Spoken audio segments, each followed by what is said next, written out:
क्या है आपकी राय? आप भी हमें भेज सकते हैं। आपकी हर राय को हम ये छोटी यहाँ पर जगह देने का प्रयास करेंगे। कॉलर अपनी राय क्या रखते हैं, सुनते हैं। नमस्कार। नमस्कार, बोलिए।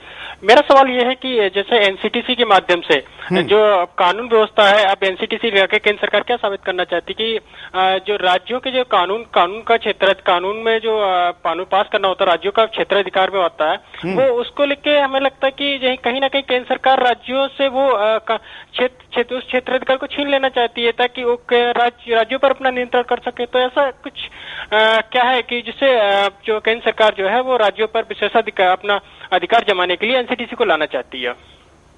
बिल्कुल, धन्यवाद। अगले कॉलर के पास चलते हैं, उनकी राय लेते हैं। आप भी कॉल कर सकते हैं, अपनी बात को रख सकते हैं। कॉल के पहले मैं सोशल नेटवर्किंग साइट की एक प्रतिक्रिया लूंगा। यहाँ पर शाबा सैयद नोएडा से फेसबुक पर कहती है कि राज्य विफल हो रहे हैं, ऐसा दावा करके अगर मनमोहन सिंह राज्यों के ऊपर अपना कानून थोप रहे तो मनमोहन सिंह विफल हो रहे हैं, इसलिए उनके ऊपर किसका कानून थोपा जाए। शाबा सैयद नोएडा से। एक और कॉलर। नमस्कार। हेलो। बोलिए। हेलो। बोलिए। हाँ जी। क्या राय है आपकी? हाँ बोल लीजिए हमको। हेलो। बोलिए। हाँ जी, मैं नमस्कार भाई साहब। मैं ये कहना चाहता हूँ, कानून केंद्र सरकार कोई भी कानून बना दे, लेकिन हाँ अक्षर गुरु और प्रसाद जैसे लोगों को बैठ बिरयानी खिलाएंगे, इनके अंदर ये कुछ नहीं कर सकते। आतंकवादियों और माओवादियों इन सबका कानून कोई नहीं बनाना, इनको ऑन स्पॉट गोली मारनी चाहिए। और उनको ये 10 साल से बैठाल कर इंतजार कर रहे हैं, इस दिन कोई जहाज आफड़ होगा और ये सारे छोड़ने पड़ेंगे इनको। बिल्कुल, कानून बना के क्या करेंगे? बिल्कुल, बहुत अच्छा मुद्दा है। धन्यवाद कॉल करने के लिए। मैं कहूंगा कि इस कॉलर ने इस बहस को एक अच्छा रुख दिया है। और जब तक आपके पास जिन आतंकवादियों ने वारदात को किया, देश के सर्वोच्च न्यायालय ने उसको फांसी की सजा दी, उसके पुनर्विचार याचिका पर भी कोर्ट ने आदेश दिया, और कोर्ट ने बल्कि उसके बाद भी पूछा कि इसको फांसी अब तक क्यों नहीं दी गई। उसको जब आपकी देश के राष्ट्रपति फांसी नहीं दे रही है तो आप राज्यों के ऊपर सख्त कानून लाने की बात कैसे कर सकते? कसाब को जिंदा पकड़ा गया, जीवित आतंकवादी होते हुए, और उसने अपने जुल्म को कबूल करते हुए उसके नार्को टेस्ट में सारी कहानी को सुनने के बाद भी भारत सरकार उसको अब भी पाले हुए है। ऐसे में सख्ती का संदेश अगर केंद्र सरकार ही देने में विफल है तो राज्यों को किस मुंह से वो इस बात के लिए दबाव बना रहे? ये स्कॉलर का बड़ा अच्छा रुख है। और ऐसे हम कई सैकड़ों नहीं हजारों उदाहरण बता सकते हैं जिसमें राज्य का रुख संशयास्पद है। महाराष्ट्र में मको का नाम का कानून है। यह कानून का same as it is copy Gujarat ने बनाया। नरेंद्र मोदी कहते हैं कि मैंने अपने राज्य में महाराष्ट्र का आतंकवाद संगठित अपराध के विरोध का जो कानून है उसको एज इट इज कॉमा और फुल स्टॉप भी वैसा ही है, और उसका नाम केवल गुजको का दिया है। केंद्र सरकार के पास कितने सालों से पड़ा हुआ है, उसको अब तक मंजूरी नहीं मिली है। ये भेदभाव का रवैया केंद्र सरकार की मंशा दर्शाता है। हमारे साथ कुछ कॉलर और जुड़ने जा रहे हैं, हम उनके पास भी जाएंगे। साथ साथ में आपको हम नरेंद्र मोदी की प्रतिक्रिया भी यहां पर दिखाएंगे। पहले कॉलर की प्रतिक्रिया लेते हैं, वो क्या कहना चाहते हैं। नरेंद्र मोदी की प्रतिक्रिया पहले दिखाते हैं। जो सभी बड़े राज्य हैं जहां मैक्सिमम पॉपुलेशन है से, उसके बहुतेक मुख्यमंत्रियों ने यानी कि उस राज्यों ने एनसीटीसी का विरोध किया है। मैं भारत सरकार से आग्रह करूंगा कि इसे वो प्रतिष्ठा का विषय न बनाए, और राज्यों ने जो मांग की है उसको स्वीकार करते हुए इस प्रपोजल को ड्रॉप करें, रोल बैक करें। पिछले लंबे अरसे से केंद्र सरकार के एक बाद जो कदम आ रहे हैं, यूनियन और स्टेट के बीच में अविश्वास बढ़ाने वाले हैं। टेररिज्म के खिलाफ भी लड़ना होगा तो सबसे पहले union government and the state government के बीच कॉन्फिडेंस लेवल बढ़ना चाहिए, विश्वास का माहौल बनना चाहिए, एक दूसरे पर भरोसा होना चाहिए। आज मैंने कुछ अहम सवाल उठाए। ये नरेंद्र मोदी की प्रतिक्रिया है। हमारे साथ कॉलर भी जुड़े हुए, हम उनकी भी प्रतिक्रिया लेंगे। उसके पहले हम आपको ममता बनर्जी, जो कि इस सरकार का हिस्सा है, खुद वो क्या कहती है देखिए। एनसीटीसी पे जो कहना है वो तो हम लोग कह दिया। It's inside meeting, so many states they said that it was passed without consultation, this NCTC with the state government. I also said that there should not be any differences between the state and central. Everybody who wants to fight the terrorism, it is our number one agenda. But there should not be any confusion or the contradiction or the controversy about any act or law. And this NCTC was notified without the approval from the parliament also. Government can do any amendment or any act, it is already there. But it was without the consultation of the state government. What we feel that state police and central police must work together. And that's why the message should not go to the people that yes, central government is trying to impose something which may not be, which may not suit, federal structure. And this is. ये मुख्यमंत्रियों की प्रतिक्रिया। ये देश के वो प्रमुख मुख्यमंत्री है जो मुख्यमंत्री अपने अपने राज्यों का प्रतिनिधित्व करते हुए यहां पर केंद्र सरकार के सामने अपने पक्ष को रख रहे हैं। हम यहां पर आपको कहेंगे, हम आपके सामने और भी प्रतिक्रिया दिखाते हैं।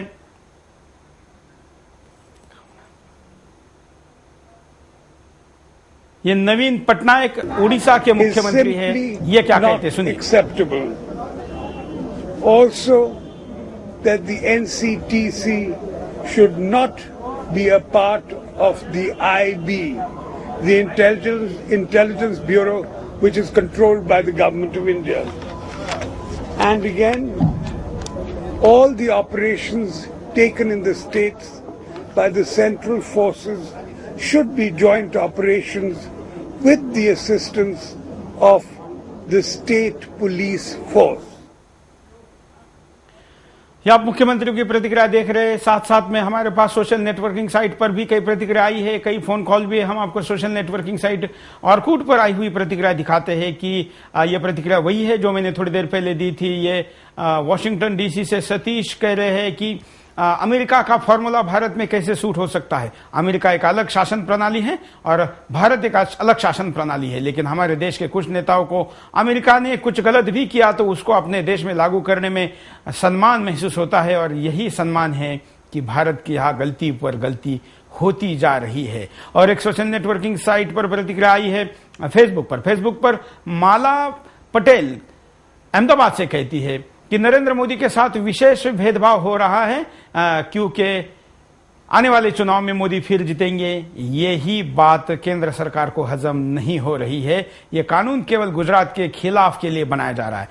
हालांकि ये देश के अन्य हिस्से में भी इसका विरोध हो रहा है, लेकिन गुजरात से आने वाली ज्यादातर प्रतिक्रिया नरेंद्र मोदी और केंद्र सरकार को लेकर है।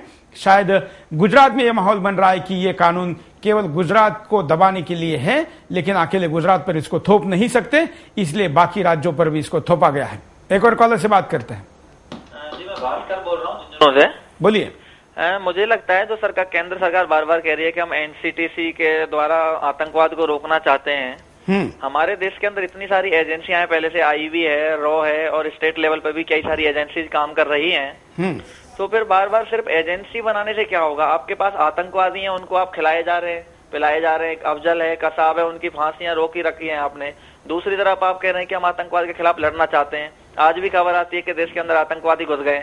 आखिर इसका फायदा क्या है? इनकी एजेंसी हम बना भी दें, उनको पकड़ भी लें, लास्टली उन्हें अगर हमें पैसा खर्च करके खिलाना पिलाना ही है तो उसकी जरूरत क्या है? इससे तो अच्छा है कि एजेंसियों की जरूरत ही नहीं है। और अगर हम सही में कुछ काम करना चाहते हैं तो जो हमारी एजेंसी ऑलरेडी है, हमें उन्हीं को एकजुट करना चाहिए काम करने के लिए। बिल्कुल, बड़ी अच्छी बात आपने कही है। इसके ऊपर पिछले दिनों में मैंने एक जो प्रतिक्रिया दी थी वो प्रतिक्रिया आज दोबारा देना चाहूंगा। अगर हम बात करें इंटेलिजेंस एजेंसी की, जो हमारी खुफिया एजेंसियां है, उनके द्वारा क्या काम किया जाता है? क्या ये खुफिया एजेंसियां सचमुच में ऐसी इंफॉर्मेशन इकट्ठा करती हैं? बल्कि राज्य ऐसी इंफॉर्मेशन इकट्ठा करके केंद्र को देते हैं, लेकिन वो उसका उपयोग नहीं कर पाते, इसलिए बाद में उसको गंभीरता से ना लेने के कारण कई हादसों को हमें सामना करना पड़ता है।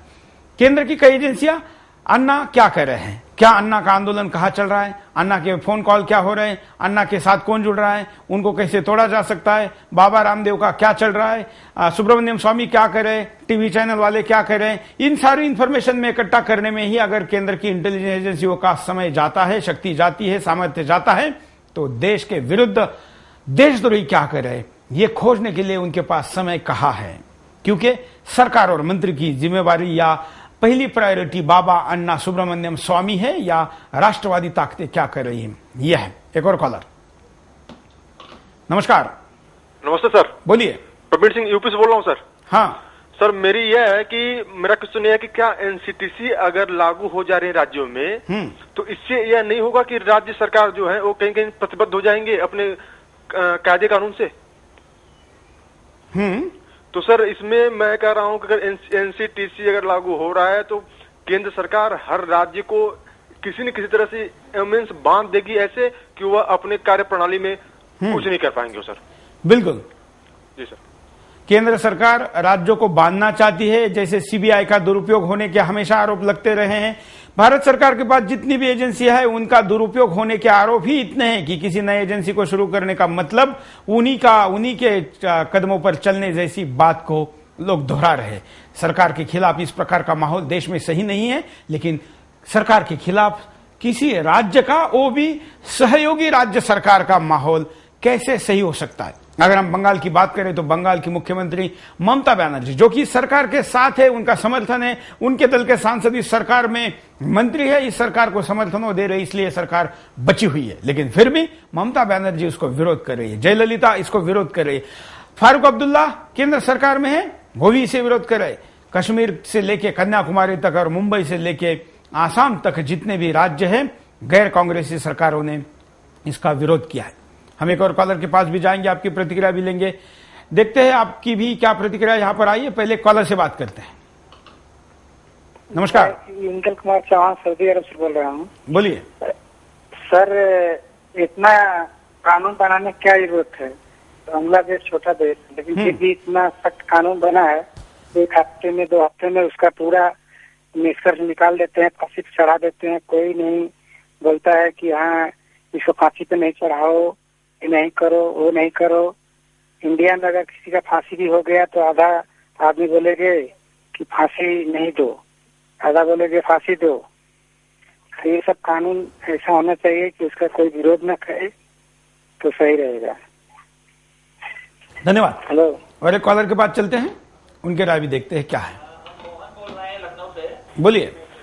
हमें लगता है सुरेश जी कि जो ये केंद्र सरकार एनसीटीसी की बार बार बात कर रही है, जैसे कि आज हम न्यूज देख रहे थे उसमें गुजरात के मुख्यमंत्री मोदी जी ने ये कहा है कि राज्य इसके बहाने कहीं और पे निशाना साधना चाह रही है, कहीं पे निगाहें कहीं पे निशाना। ये सीधे राज्यों में हस्तक्षेप करने की कोशिश हो रही है और पूरे देश की सरकार चाहती है कि पूरे देश के राज्यों की सत्ता को भी अपने कब्जे में ले लिया जाए, और जो केंद्र से पैसा लूट चुकी है उसके बाद जो राज्यों में थोड़ा बहुत पैसा बचा होगा उसे भी लूटने की तैयारी कर रही है इसी बहाने। बिल्कुल, धन्यवाद।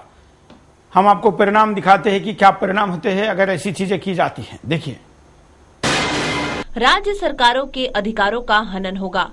एनसीटीसी के आने से राज्यों के अधिकारों में कटौती होगी। केंद्र सुरक्षा के बहाने राज्य के कामों में हस्तक्षेप करेगी। राज्यों की कानून व्यवस्था भंग होगी। केंद्र के दखल देने से सुचारू रूप से राज्य में चलाई जा रही कानून व्यवस्था तार-तार हो सकती है, क्योंकि पहले से ही राज्यों में अपराध नियंत्रण के लिए कई कानून बनाए गए हैं, जिसके कारण इस कानून को लागू करने से व्यवस्था भंग हो जाएगी। राज्य सरकारों पर अतिरिक्त बोझ बढ़ेगा। एनसीटीसी के बनने से राज्यों पर आर्थिक बोझ अतिरिक्त रूप से पड़ेगा, जिसका वहन करना राज्यों के लिए आसान नहीं होगा। धारा 43A और अन्य धाराओं का दुरुपयोग होगा। गैर कानूनी गतिविधि रोकथाम कानून की धारा 43A और अन्य धाराओं का गलत उपयोग केंद्र द्वारा राज्यों में हो सकता है। इमरजेंसी जैसे हालात बनेंगे। केंद्र सरकार अगर इसी तरह राज्यों के अधिकारों का हनन करती रही तो दोनों में टक्कर होती रहेगी, जिसके परिणाम स्वरूप राज्य विशेष में इमरजेंसी जैसे हालात बनेंगे। देश के संघीय ढांचे पर प्रहार होगा। ये परिणाम होंगे और ये परिणाम देश के संवैधानिक ढांचे के लिए, एकात्मता के लिए कतई अच्छे नहीं हैं।